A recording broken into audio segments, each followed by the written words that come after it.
Hello, my name is Rick. Ciao, my name is Millie. And this is episode 17. 17. Season 2. Due. Of Yonks Ago.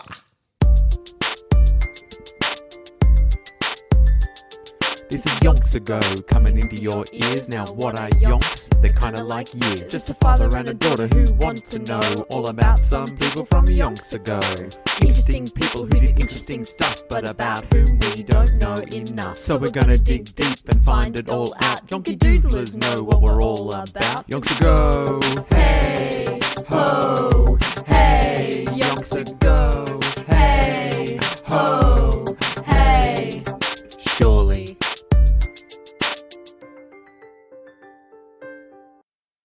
Oh, we're halfway there. Are we? Are we though? How do you know we're halfway there?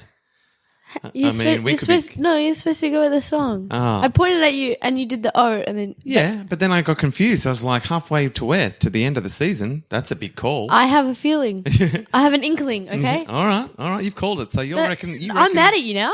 Oh, no. I yes-anded you as much as I could within my living my own truth. No, you totally backtracked and said the exact opposite of what I said. But are you trying to say that this is halfway through season 2? Yes. Based on just a gut feeling? Yeah. Well, look, this has all started off on a very awkward foot. There's real tension in the kitchen. And it could be that we're recording on a very strange it's a very strange time to record. It's a Monday?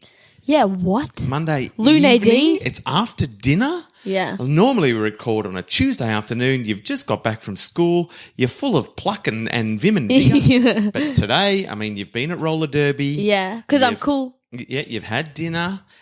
We're both full of pasta and lentils. Is it going to work out? I mean, we'll find out. Yes. But what we can agree on is that, we're halfway there.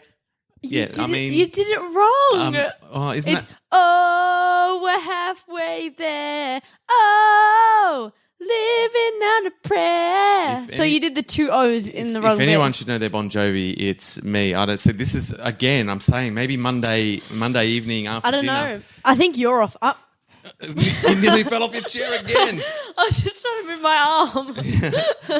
arm. But look, we're gonna do our best. Yeah. Just YOLO, I'm gonna have to study the life of Bon Jovi at some point to make up for stuffing up the seminal classic "Living on a Prayer" by Bon Jovi. Yeah. And I've got a lot of lessons to learn. Disappointing. But we're gonna soldier. We're gonna push through. Yeah. We can find a way.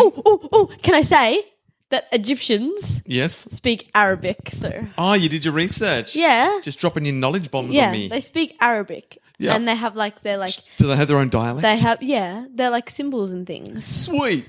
Anyway, so I'm smart is all I'm saying. And I put all my eggs in the wrong basket. Yeah. I doubled down on them being able to speak Egyptian.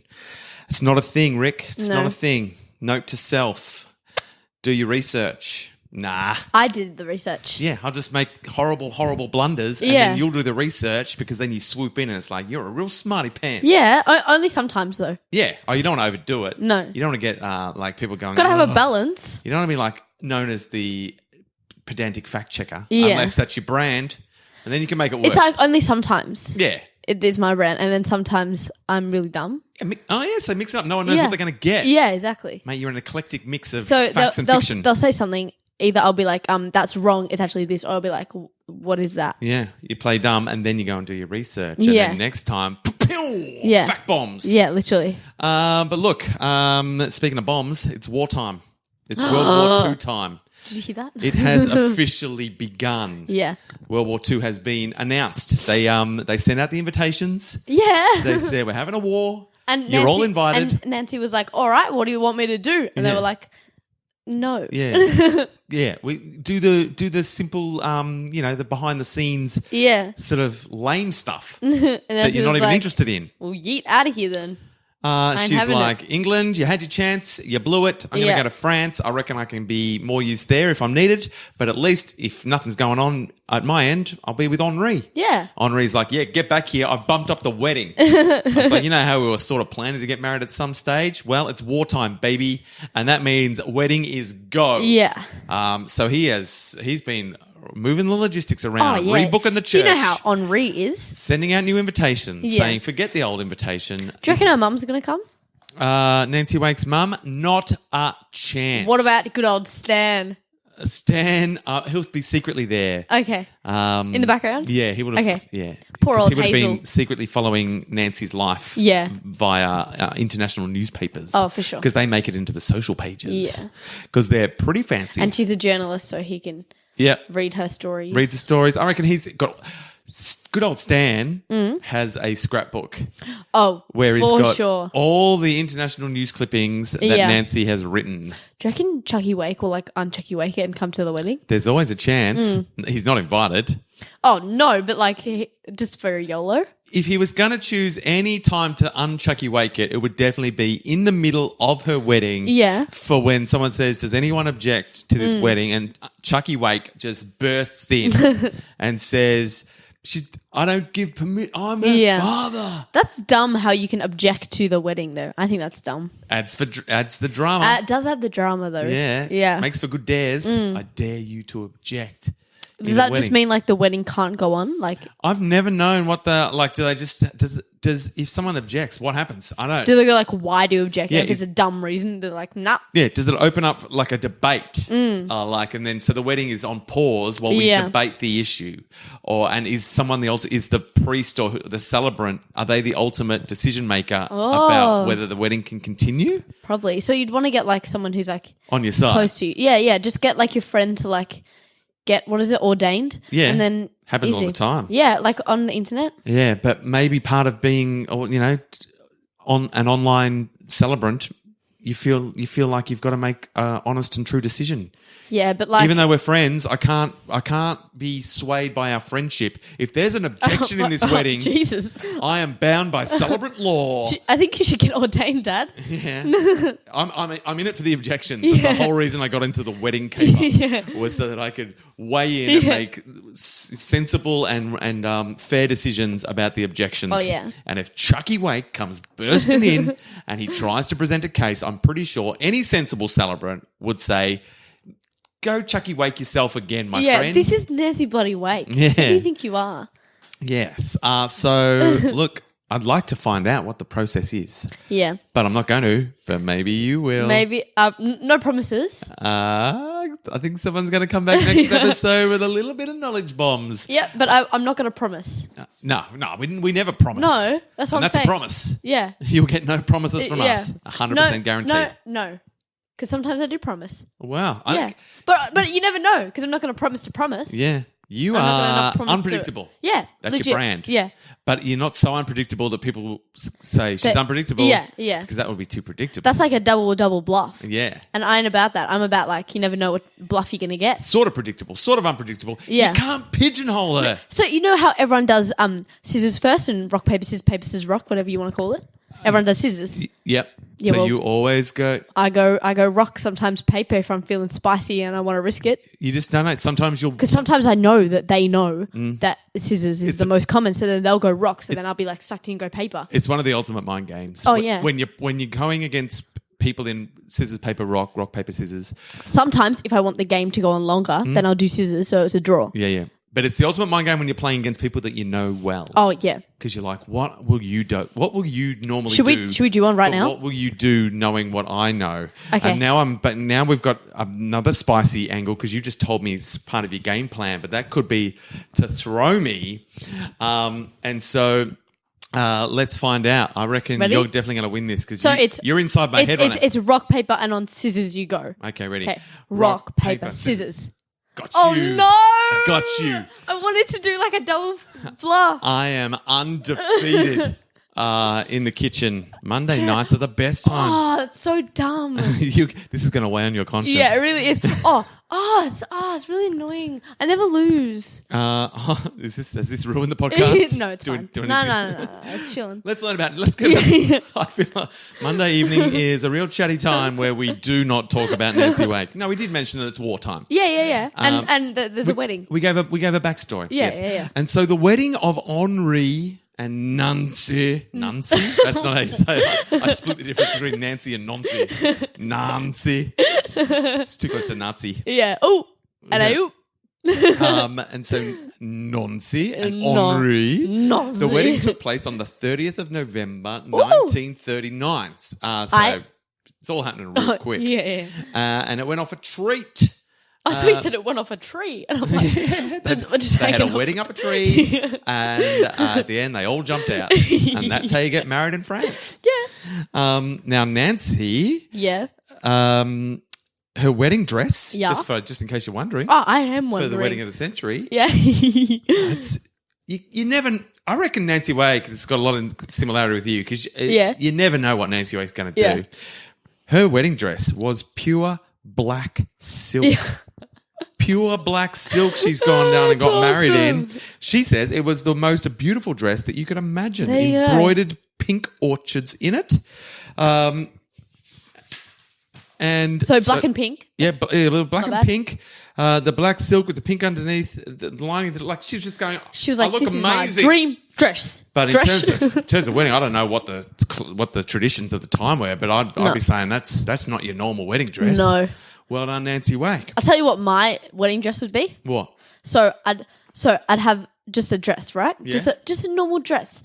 Right? Yes. And then but then after the ceremony, there's going to be a reveal. Yeah, I rip off the skirt and I'm wearing a jumpsuit. And then I have like strap-on skates, roller skates, and they strap onto my shoes. That sounds fancy. Right? Because I'm wearing sneakers. I know about that heel life because I can't walk. So you're in sneakers and then a jumpsuit. I strap on some wheels. Strap on wheels. And then I skate out of there. And you never see me again.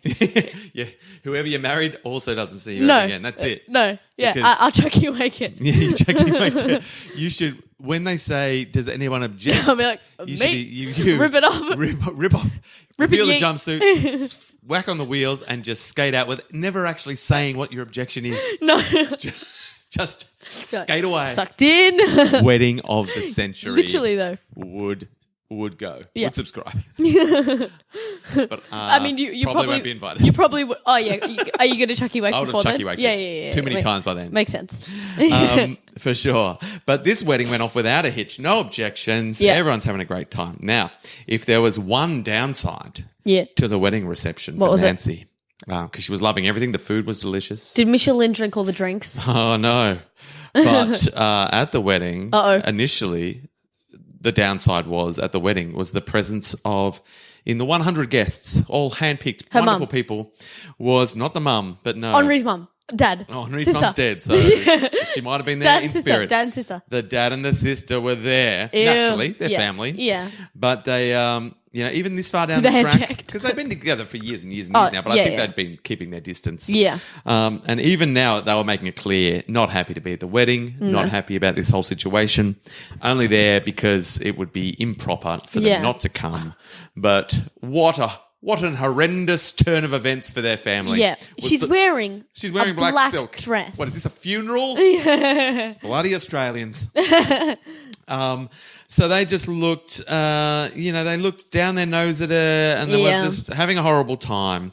But wouldn't you know it, by the end of the evening, even they seemed to have loosened up a bit. They were having a blast. And were cracking the odd smile. There you go. Now, Nancy would have loved to have thought that this was because they had been carried away by the love and euphoria of the evening, or by the love that she and Henri so clearly felt for each other, but she knew better. This was not why their mood had improved. Why? It was because the alcohol. Nancy had spiked the punch. Classic Nancy. I love how you say, but she knew better because she had spiked the punch. So the dad and sister turned up and they're like, no, we don't drink. Sorry. We'll stick to the non-alcoholic punch because we are not going to have any fun at your wedding. Nancy and so Nancy's gone, oh, well, I'll fix your punch right up. And she just spiked it up the wazoo. And all of a sudden, Henri's dad and sister are like, this ain't bad at all. I don't know what it is about this wedding, but I'm starting to feel pretty good about it. And so as the night wears on, they're dancing. Oh, yeah. They're up on the dance floor, tearing it up, dancing like there's no tomorrow with everyone else, and they're singing, carrying on. Oh, yeah. And the whole thing was just fantastic. So Nancy gives herself a high five. Yep, she has a cup on the back. She has sneaked and lied her way to a happy wedding reception. Another after victory. All. Yeah. In many ways, horrible thing to do. Nah. But it's her wedding. She gets a free pass. Yeah, it's fine. It's her wedding. Yeah, her sister died before, so... Yeah. Yeah, give her a break. Yeah, she gets a get-out-of-jail-free card this one time. Normally, I would say, Nancy, don't be spiking the drinks of people who don't want to have a drink, Nancy. But look, on this very one special occasion in the 30s in Europe, I'm going to allow it. Yeah. I'll allow it. Only because it's Nancy Wake. Nancy bloody Wake can do it. Nancy Wake. Anyone else, any Yonky doodlers out there try to give this a crack, and I will not allow it. No. We will give that a hard pass. We will stop making this podcast just so you can't listen to us. You will be cancelled. Yeah. But Nancy Wake renewed for another season. Yeah. Because what a cracker. Oh, just legend. And so the reception's going off without a hitch. But, of course, what's happening about the war? The war has started. I forgot about the war, didn't I? They're still managing to have a great old time. I was having a bloody good time. Yeah. So the war, yes, it's raging on. The war, yes. But it's raging on elsewhere. Oh, yeah. Oh, don't need to worry about it yet. Because at this stage, there's no real impact on France. No. France and Germany are sort of next to each other going, I'm sure we're going to have to fight at some stage, but for the moments... Let's just chill. You fight over there and we'll just get ready for if you ever want to fight us. Yeah. But you don't have to fight us if you don't want. No. Count us out. Yeah. And France is like, I mean, as far as wars go, this isn't so bad. This isn't that bad. We've been in worse wars. Oh, yeah. Is what France is sort of thinking to themselves. Because the Germans and the French had yet to really get to grips, and it frankly didn't seem likely that that there was any chance that the Germans were going to overrun France anytime soon, because their country, as the guests at the reception were talking, because of course at the reception the drinks are flowing and the talk of war comes up, as it has. It's the main topic of conversation. Oh, surely. No matter how much dancing you're doing, every now and then you're going to go, war, right? Yeah. Am I right? Yeah. But they're all reassuring themselves that their country will be absolutely fine because of their highly prized, sorry if I'm pronouncing this wrong, I'm sure you'll do a fact check, the Maginot Line. Maginot? The Maginot Line would protect them. Well, famous last words. Now, I did do some research. Because I wanted to know what the Maginot Line was. Yeah? It was... you should have researched how to say it then. During the 30s, the French... I should have done... My research credits only go so far. True. So the Maginot Line, during the 30s, as it was becoming clear that Germany was becoming a little bit big for their britches, France fortified the border along France with lots of concrete walls and buildings and places... What they figured was a fairly impenetrable sort of thing. If not impenetrable, it would slow them right down and just get them stuck on the border for a long, long time. So it went, there was like levels and levels of this random concrete structures and places for soldiers to hide. Yeah. And not bad. Very defensible. Not defensible? Defendable. Very defendable position, the Maginot Line. And it was named after the Minister of War in France at the time who greenlit the project, Monsieur André Maginot. Another André? Yeah. This is, I think, a male André. Yeah. The other is more of an André. Yeah. Yes. And so the Minister for War... Monsieur Maginot got all the concrete built. Oh, yeah. All the French people are going like, if the Germans want to come through this border... They have to get through the concrete first. Good luck. Good luck. So the French are like, the war's happening. There's no way Germany's going to want to go through here. And if they do, they're stuffed. Yeah. Vive la France. Vive la France. And then they just start saying Vive la France all night and they drink more of the non-alcoholic punch. Yeah. And they go, this punch is awesome. And that's how they go. So they're feeling pretty happy, despite the fact that war is raging all through Europe. Yeah, the war. And look, if you owned a concrete business at the time, geez, you made out like a bandit. You'd be chilling. I reckon it's one of those things where Monsieur Maginot probably had like a brother or a brother-in-law who was like a concreter. Oh, for sure. And that guy, got all the business of building the Maginot Line. Yeah. And years later, it'd be like corruption uncovered. Nancy Wake would probably do a story if she was still a journalist. Maginot fraud. Yeah. Gave his brother-in-law all the business. But at the moment, they're just celebrating. No, they're just chilling. How good's the Maginot Line? Keeping us safe. People were selling merch. Oh, yeah. You got your Maginot Line T-shirt. Sure. Your little miniature Maginot Line. Gotta go see the Maginot Line. Should we go do the Maginot Line tour, kids? Oh, for sure. Let's go walk along the Maginot Line. Let's keep it as safe since 1932. Nothing bad's gonna happen. And you could go and you could like spray paint anti-German taunts. Yeah. Like, go home Germans and stuff like that. Like just to really sink the boot in. Good luck getting past this line. Yeah. Just putting up stop signs and stuff. Stop, turn around, wrong way, go back.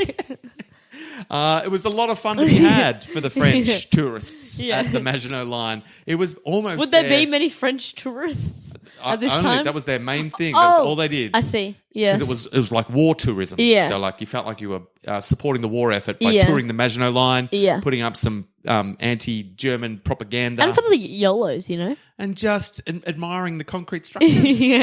I mean, why wouldn't you go? Because they're not going to come. It's the safest place in France. Safest place, right there on the German border. Yeah. Can't go wrong. And so that's what they're thinking. They're dancing, they're drinking, they kick on through the night, and the wedding is a huge success. Yeah. And the first sort of few weeks of their marriage is a delight. Their honeymoon, they're ignoring the war. Yeah. They're going, we can keep the party going. If they can do anything. Pictures. Yeah, pictures are no good for a podcast. No. I've learnt that many times in my past. But we have reached. Is there a picture of Henri? There probably is somewhere. I'll show you later when we're on the podcast. That's all right. Because, as I've said, pictures are no good for a podcast. So the wedding's gone along. They're still having a good time. But then just before Christmas of 1939, so they've been married almost 30th. a couple of months, a month and a half or something. No, 30th of November. Oh, so less than a month. Yeah. So they've only been together a couple of weeks. And then Henri received papers advising him that he would soon be required to present himself for service in the French army. And Nancy's like, where's mine? And she's like, well, I'd love to help. And so he's like, back in the day, there was no like, oh, I don't want to go. It's more like, well, I got my papers. I'm off to war. But not to be outdone, Nancy made Henri promise that when hostilities truly began, he would provide her with a truck which she could use as an ambulance to ferry the French wounded. Ooh. And maybe she could make the experience of her mudgy nursing days worth something in this life after all. So she's like, if you're going off to war, sort me out with a truck. Yeah. And I'll just be Nancy Wake bloody ambulance driver. And I'll be doing some good. Yeah. Not making tea in the cafeteria. I'm out there. You bet no. Driving the wild roads of the war-torn France. Oh, you already know. And so she's ready. She's like, you've got a job, I'll have a job. Get me a truck. Can I get a truck? Where is my truck, Henri? Where me truck at?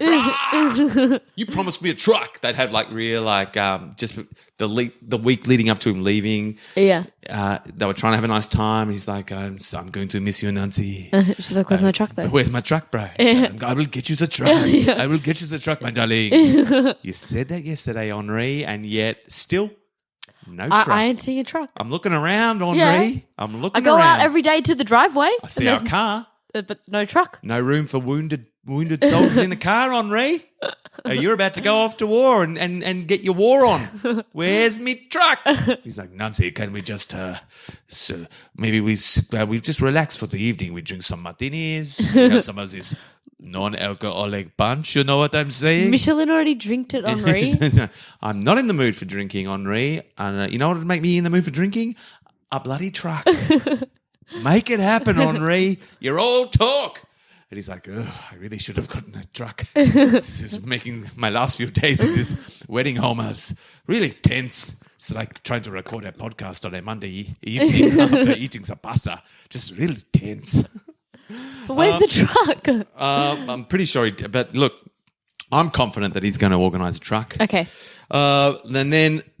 So Henri's getting himself organised. He hasn't been called up yet. He's just getting organised. They send him a uniform, and that'd be exciting. Yeah, mate. Yeah, I mean, dressing up's fun. Yeah, there's a bit of tension when it's to go off to war. Sure, that hangs over your head. But I mean, the clothes. Yeah, and then look, it wasn't until March. That Henri and Nancy finally had to say their tearful goodbye. And by then, guess what? He'd organise a truck. He would. farewell. I was probably on the final night. Yeah. Farewell, Nancy. Like, where's my truck? Will you kiss me goodbye? Not until you get me a truck, Henri. I've said this for the last 3 months. Well, why don't you close your eyes, Nancy, and go out into the front yard and open your eyes. It's a truck. Surprise. So she's stoked. They had a lovely final evening. And so he's off. Yeah. He's off. He's off to war. Germany hasn't invaded yet, so she's got the truck. She's getting it ready. she's gone around town in the truck. She's just like hooning around. She's probably delivering pizzas. Yeah. She's doing whatever she wants. No, delivering for Scabby, surely. Oh yeah, Scabby home delivery. She's like the very first Uber Eats. Yeah. She's just like Nancy. Call Nancy Eats. And Nancy Eats. And so she's like, I'm ready to go as soon as the Germans invade. As soon as Germany needs me. As soon as the Germans invade France, I'm ready. And she didn't have to wait long. Oh. Because from April of 1940... Here come the Germans. The powerful German war machine rolled all but unchallenged through Denmark, then through Norway, then through Luxembourg. There's Norway that got through Norway. Then through the Netherlands. Oh. They came right through Belgium, and Nancy, like the rest of France, followed the battle closely, devouring the morning newspapers. They're like, Germany's on the move, and they are basically making their way here, not the way we were thinking. No. We've set up our awesome defences along the German border. Yeah. But they're coming around through the side door. Quick run. Belgium's meant to be like a buffer zone between us and trouble, but Belgium's like given no trouble. The Germans are coming. The Maginot Line don't stretch that far. And so when they realise that Belgium's wide open, they start to try to extend the Maginot Line onto that Belgium border as well. But the concrete industries wasn't prepared for this late minute call up. No. And it's slow going. Yeah. And so they're getting a bit worried. They're going, is the Maginot Line going to cover us? There is like what they feel like is a fairly impenetrable forest along that border as well. Oh, I see. And they figure, look, we only have to build the Maginot Line up to the edge of the forest. There's no way the Germans can come through the forest. That's a bit dumb. Can't drive a truck through there. Can't drive a tank through there. That forest is a wall. It's nature's Maginot Line. Yeah. It's nature's wall. So we'll build up to nature's wall and we'll be safe. Yeah. And everyone's like, you know what? They're right. We will be safe. Sucked in once more, Germans. Ha ha ha. The trees are a wall that you will never conquer. Come on, kids, let's go see the forest. The Maginot Forest. Yeah. And so, look, that's where they're at. They're feeling like we've done all we can do. Yeah. The Germans are coming, but we're ready. Yeah. Nancy's got a truck. Yeah. So she's ready. Yeah. The French have some concrete and a forest. Yeah. So they feel ready. They're set. And I think that's all the time we have. We've pushed it. I've given you as much history as I can. I can see you fading. It's Monday night. I'm chilling, bro. Yeah, you're almost too chill. Oh, am I? Yeah. Hey, this is some of my best work. How dare you? We've been going for 28 minutes. So exactly. It feels like 10. You were just giving me those wrap it up vibes, and rightly was so. I? Right? Yeah, you were like, wrap it up, Dad. No, I wasn't. You're like, wrap it up, bro. You do. Get me a truck. I'm feeling very attacked right now. I brought nothing but zingers onto this podcast. Your maximum zing. Yeah. No, look, I wasn't saying you weren't delivering. All I'm saying is you were giving me like, all right, if you say so. It's time to wrap it up, and I'm saying you're yeah. You think it's time to wrap up? Now you're trying to put that on me, huh? Well, no, I'm just saying. Yeah, I'm just saying I forgive you. It's literally time to wrap up. I know, but you're saying you're giving me wrap up vibes. Anyway, I forgive you. I'm saying you're right. Never record on a Monday. Never record on a Monday. Look, note to self. There's always that one podcast that's a bit... Yeah, the awkward one where we learn valuable lessons. We're like, oh, jeez.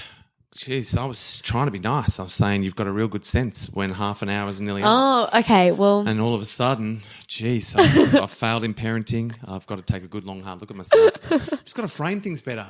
Don't frame your compliments as an attack. That's my note to self. All right, I reckon. Don't frame compliments as some backhanded attack on people. You know what? That's good advice. That's good that you advice. gave yourself? Yeah. Yeah, I've learnt a That's valuable good for you. lesson It's good for you, bro. through the turmoil. I've grown as a person. Do you have a lesson for me? Just be better. Okay, I'll take that on board.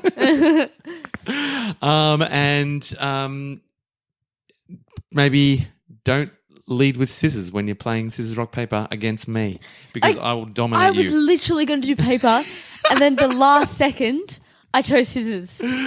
Well, look, this could be an ongoing thing. At the moment, as we know, 1-0 up in the ultimate battle of scissors, rock, paper. Bruh. Who will ultimately triumph as this podcast continues. The Yonky Doodlers can keep score, and so will Millie because she will want to know who's winning. I 100%. will 100% keep score. Bro, if you know me. Look, so find out what's going to happen to the very confident France who feel I like thought you were they've going to got... say what's going to happen to the truck. I was leading. Oh, okay. I was going to, yeah. Okay, keep going. Sorry. Here's where I was heading. Okay. So let's find out in coming episodes what's going to happen to the very confident France at this stage. What's going to happen to Nancy and her truck? What's going to happen to Henri and his fancy new uniform? What's going to happen to me and Millie as we battle endlessly for scissors, rock, paper supremacy? What's going to happen to Micheline because she's now an alcoholic? Yes. What's going to happen to Henri's brother and... Not brother, dad and sister, because they're also now alcoholics as well. Yep. There's a lot going on at the definitely halfway mark of season 2. It is, if it is though. Yeah, imagine. Yeah. You'll be subconsciously steering us towards like... Oh, no, I don't think I could do that. I'll be like, oh, well, we're almost finished. It'll be like episode 33, and it'll be like, oh, no, we've got more to talk about. Yeah, we've got at least one. Oh, no, because 34 would be the wrap up. That would be perfect. So my example was real dumb. Yeah, that's all right. Next time. Yes. So hopefully we'll have answers to all these questions in the second half of season 2 of Yonks Ago!